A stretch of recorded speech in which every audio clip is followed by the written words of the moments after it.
Dans cette vidéo, on va voir comment trouver la règle d'un graphique d'une fonction exponentielle lorsqu'on a comme information l'équation de l'asymptote de la courbe, la valeur initiale ou l'ordonnée à l'origine et un point quelconque sur la courbe.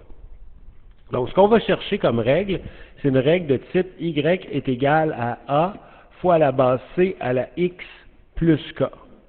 Comme le type de règle qu'on trouve en fait ici n'a pas de paramètre h, bien, on pourrait toujours utiliser comme petite formule d'appoint VI égale A plus K.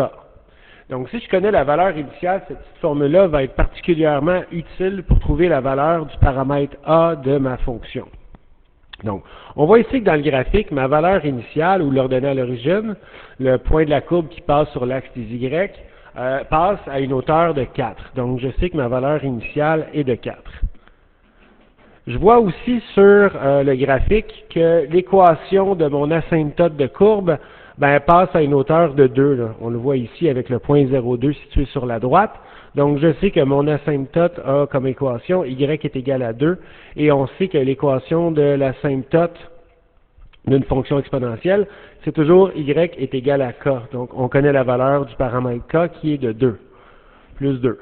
Donc, si je veux aller isoler le paramètre a, j'ai juste à faire 4 moins 2. Maintenant, on connaît la valeur du a qui donne 2. Donc, dans ma règle, jusqu'à date, ce que je connais, c'est y est égal à mon a qui vaut 2, multiplié par c à la x, plus le k qui vaut aussi 2.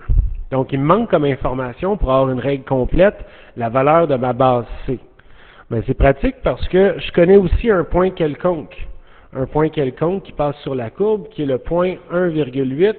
Donc, on peut l'utiliser comme étant un point XY en remplacement dans ma règle. Donc, mon Y est de 8, est égal à 2 fois C à la X qui vaut 1, plus 2. Donc, 8 est égal à 2 fois C à la 1 qui donne 2C. Plus 2, on soustrait 2 des deux côtés, ce qui donne 6 égale 2C. On divise par 2, ce qui fait qu'on vient de trouver notre base C qui donne 3. Et conséquemment, la règle qui dit Y est égal à mon A qui valait 2, multiplié par ma base C qui vaut 3, exposant X plus le K qui valait aussi 2.